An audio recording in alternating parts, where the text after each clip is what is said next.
What's happening? Yeah, what's happening? What's that? That's it, you got it. What is up, everybody? Welcome back to another episode of What's Happening here on the Burndown YouTube channel. First and foremost, before I get started, I want to thank each and every one of you that sent me comments, questions, concerns when I wasn't posting videos. But we are back. I feel great. I feel very enthusiastic about this season, where we're at, what we're doing. So I figured I'd fill you in on a couple little things here. And then this would give you guys a good opportunity and chance to ask any questions that might not just be specifically related to whatever we're filming. So, yeah, like I said, if you watched the videos this week, I pulled the motor and drivetrain out of the Malibu. We got Kane a converter for the Apache, so I'm excited to see how that thing runs. And then I disassembled that junkyard motor that was from my buddy Larry. That thing turned out to be a turd of all things, 9 out of 10 times. But that's what happens. If it was for me, it probably would have been fine. But you try to help somebody out, and you're like, oh yeah, just get a junkyard motor. Well, that's what happens, and I guess that's kind of how the cookie crumbles. So other than that, if you notice on here, I'm going to discontinue, what's it called, monetization on the channel.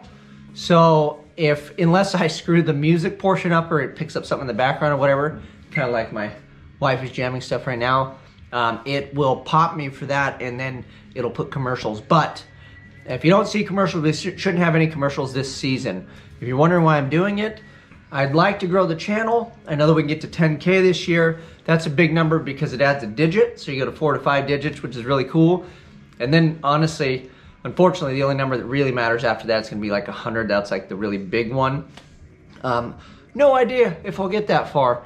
And part of the reason I don't really care is because along the journey on this channel, I've learned that that's what it's about. It's about the journey of the channel versus the end game goal. If you just set some big number and you think that you're going to be the next Cletus McFarland or whatever, chances are pretty good it's not going to happen. But you can pick up a camera, you can get a car, and you can wrench on stuff, and you can find a bunch of like-minded individuals who want to follow along on your journey, and it's pretty cool. I'm not going to lie, it was cool to get a warm welcome back and lots of comments that everybody was excited that I was back. So that is very cool. That helped out with motivation tremendously. Not that I'm not really motivated to make videos this season, but I'll tell you what, knowing that you guys are excited to see content makes me even more enthusiastic to get out and to put in the late nights with editing and the extra time on weekends or evenings to get the projects really rolling. With that being said, because I'm not monetizing, I'm gonna revamp my Shopify, and then my buddy KP that runs the dyno, his wife got a direct-to-garment printer, and we had talked about this by the end of last year because she wanted to kind of get into like doing a business instead of just helping to run the dyno stuff. She wanted to get into something she really enjoyed a bit more. So long story short, I said, when you guys get that all set up, let me know, and then I can direct stuff to her instead of, I'm using Printful right now. And by the time you get the garment, you have them print it, like they facilitate everything, and then you just take some money kind of off the top. The price gets up there in order to really kind of make any sort of dollar value. So at least running through her, we can really get it down into the weeds to where she makes money because everybody has to make stuff. Nothing is free. But if I can get the price down, I don't need to make really much of anything off of any of the merchandise, but I want to have at least a decent price for you guys. I'd rather see every single person on the planet have a Burndown t-shirt than try to make a bunch of money off of one subscriber that really wants to support the channel. So that's my mentality moving forward with this. I want to try to get you guys cool designs. I want to go through and do a bunch of new designs. I talked to a buddy of mine today. I got some exciting news, but we'll just kind of figure that out kind of as that plays out. But I might have a new sponsor for the channel. And regardless, I'm going to go through and put some effort and work in on the apparel side of stuff and come up with like new designs and things. And then we'll wrap that and kind of get you guys that. So like up with the stickers and the shirts, that really will support the channel. And then we're not going to monetize stuff. So there's no commercials. It doesn't run through. You guys can just listen to it. You don't have to worry about skipping stuff. And then when I just blanket put commercials on there, I think it just loads all my videos with like all these crappy commercials for stuff. So we'll run off of what we got. I don't make really much money monetizing anyway, if you're wondering. I mean, it's nothing to write home about. It basically covers like a cell phone bill. So I figured we'll grow the channel. If we get that far and people like it, they can buy a shirt. If I can get them reasonably affordably priced, other than a thumbs up on the video, and if you want to, cop some merch or stickers or whatever, that's how we're gonna run this and support it. But I have a lot of support with some good sponsors, so I want to get the views and grow the channel so they can continue helping me and everybody's helping each other. And that's kind of how the whole deal works. And again, I don't do this for a living. I stay up late nights and do this on my own time, and I do it for fun. And I buy all my camera gear and all my computer stuff, so it's a lot to do. The end of last year, it was like bad vibes, I would say. Just toward the end of 2020, everything just kind of felt like it got piled up, and then social media was just negative. Not as much like you guys were, but just in general, like looking at stuff. And I had more work. I'd bitten off kind of more than I could chew, and I was like, something's got to give. I'm gonna spend time with the fam and take care of my business, and that's why I took the break. But now that we got through all of that stuff, I sorted it all out, we're back, and I feel better than ever, honestly. I feel way more motivated to get things rolling. So as far as what we're doing this season, we are going to get the Malibu running in its current form, and then try to run the wheels off the thing and just have a good time. Not literally, please, whoever, if you're listening, I don't want the wheels to fall off, but you guys know what I'm saying, metaphorically. And then all I'm gonna do is change the gears in it, freshen everything that I have up, and then we're gonna go back at it. And it needs lots of seat time and tuning. I need to be able to get the thing on the chip and leave. I mean, I was leaving with no boost on 9 pounds, and the thing still runs pretty quick. So if we can get it to leave like a normal car, it should be more than exciting. So we're gonna do that. We got the Malibu, the Twinabago. I'm gonna splash some paint on it. Well, we won't really get into it, but I had some people that weren't too excited that lived around here locally, and then it was kind of prohibiting me from kind of wrenching on that thing. Maybe they didn't like it. Maybe beauty's in the eye of the beholder, and they were like, they just don't like Winnebagos or something. But anyway, those people are gone now, so life is better. And I cleaned up my side yard, and we made a bunch of progress, and I have kind of a home to work on the thing. So we are going to splash some paint, I think, on the bumpers. I'm gonna paint the candy on the lower piece, and then the trim where it goes across with the W, we're gonna put that back, and then I'm gonna put Twinabago, it says Indian right there, right now. And then I'm debating on, I think I'm gonna change it up to like an oriental blue, which is like a lighter candy blue that I painted like my son's little hot rod outside, because the lime gold I did on the Malibu faded already, it looks terrible. So before we do race week again, I'll have to shoot the car again. But that blue was light fast because that little pedal car's been outside for years and it hasn't faded to lick. So I think we might switch it to blue from gold, because I'm not sure if the gold is as light fast. If you do paint and you mess with candies, let me know if gold can stand the test of time and sit out in the sun, because I'm feeling like it would probably fade just because of the pigment, color. That lime gold is a mixture of gold and then probably some sort of greenish color. So I'm betting that it's gonna have an issue. And I know for a fact that candy pink and like magenta like to fade. So I have lots of that stuff that you see me run on things. If you leave it out in the sun, it gets chewed up. So I think we're gonna switch it over to blue, and I guess it kind of matches better with the card stuff anyway. So we're gonna do that, and then all I have to do is put a cooler on it, and then I need some seat time in the Bago to really work out the ship points and all the stuff in the transmission, because it was kind of getting me before. But I think heating up the fluid was dragging the brakes. Looking back, because the last time I went to go screw with the thing and the brakes locked up in the street when I was trying to make a pass with it, getting the heat out of the fluid should actually make the thing run cooler, because I think it was dragging the brake, like I said, when we went camping, and I think that was correlating to transmission heat and then engine heat. So if we can free the brakes up, the thing will roll better, because it's already moving a house. We don't need the extra effort added. And then the only other thing I'm gonna do is I'm gonna put a water squirter on the thing, and I'm gonna plumb it off the freshwater tank, and I think I have an idea for that. We'll cover that on the channel, and then I'll control that with the Holly. So if the temperatures kind of get out of whack, it'll just do the deal by itself, and I don't really have to monitor it, and then I can put like an override button.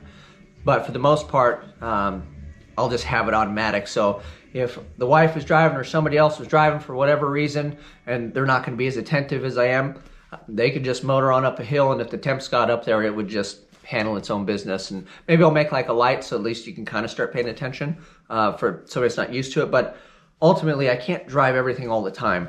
I'd like that thing to be user friendly so the wife can drive it. So, you know, for instance, next year if I really have my crap together, I'd like to use that as a home base and have my wife drive that out from track to track for race week.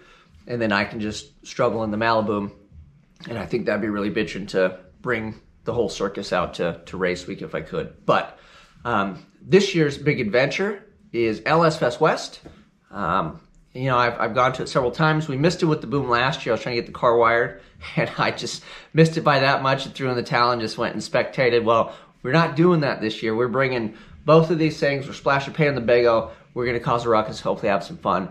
If they'll let me make a pass with the Bago, you can look forward to seeing that go down the quarter mile. I don't know if they will, but we'll see. I'll talk to whoever I have to and sign whatever waiver I have to, and then hopefully not make a mess of the track, because it should just be a slow pass, but it'll be fun to watch the thing motor, and get a real number and a time slip for a motorhome will be really fun. So we're going to try to do that. We're going to work on personal best for the Malibu, and then I'm going to get a 4L80E. It's going to be my next like project thing, and then I will cover that. I know there's a ton of 4L80E builds. I'll kind of show you guys and walk through what I do, and then when it all blows up and comes apart, at least I'll have video evidence of like, well, you were the one that put it together and screwed that up. And same thing like the Power Glide. We'll get it figured out. And now that I have a Power Glide under my belt, I feel a bit better about moving on to a new transmission or a new style transmission.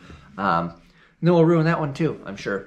But that's about it. And a gear change. It needs a new gear set. I'm sure you've heard it whining in videos and stuff. So we're going to go with the 350 gear set so I don't run out of... I was running out of RPM on the quarter mile at every track I went to for race week. If you didn't know, I don't know if I said that or not, but about 1,000 foot, the thing would just get on and off the chip at like $7,000, and I would just wood it and pray that the thing, you know, stayed in one piece. And I didn't want to turn the rev limit up because I'm like, I really don't want it to come apart. So I would just bounce it off the chip on the big end, which is probably not very good to do either. But yeah, so we'll refresh the motor, freshen the Power Glide up, do a gear change, slap it back together. I'm hoping it doesn't take a terrible amount of time. I am swamped with work. Everybody's asked about the Mustang.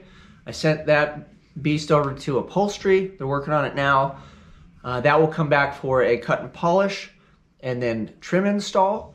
And then it'll need like probably to finalize, like bleed the brakes and to get some shakedown, you know, driving around. I want to drive it and get it all solid before we send it on home permanently. And then I actually have a 67 in here. If you followed long enough, you see me do all the painting, melting everything on this, probably on like Instagram and here and there. I didn't assemble it, he assembled it, so I have to gap the thing. We got some touch up in the doors, and then he wanted me to paint the inside of the bed.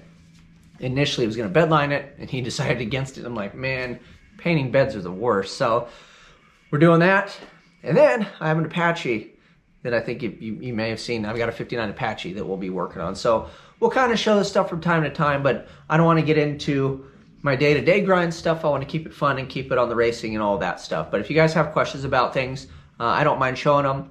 I will do a full video on the Mustang, inside and out, motor, all that stuff, just like I have on my other videos on here from portfolio stuff. And then when this thing is done, this will be done here pretty soon, hopefully the next few weeks or so. This one will get a portfolio video. I did a Blazer for him that was rad, and then he sold the damn thing, and I never got a chance to get like a good video or pictures or anything. So I'm glad this one's back because we'll finish it up. And this is a cool little rig. You guys will dig it. It's a 6-liter with an LSA, and then everything's all done. And if you saw it on Instagram, it's a cool little truck. But that is it. As far as other events go, I'd like to go to Bakersfield at some point and run it. I'd really like to go to Bakersfield before LS Fest West, which is in April. So I'd like to get the car together, run it at Irwindale, and then run it at Bakersfield and get an actual quarter mile hit before we go off to the quarter mile. So we're gonna do that. And then if they do like the, if they do like the zip tie drag deal again, we could probably do that. But I want to kind of stay West Coast, nothing too crazy. I might hitch a ride with somebody like from War to go to race week 1.0. And then my buddy Joe with the Raptor swapped F100. he's kind of kicking around the idea of doing Race Week 2.0. So if he does that, I'll ride shoddy with him. So I might end up back on the other side of the globe for the event, but I'll just be riding around and holding my camera and just smiling and hopefully having a good time versus on Struggle Street, and I can actually interact with people and make some friends and stuff, which I didn't really get to that much when I got to go because we had a lot of issues and problems. So anyway, excuse me.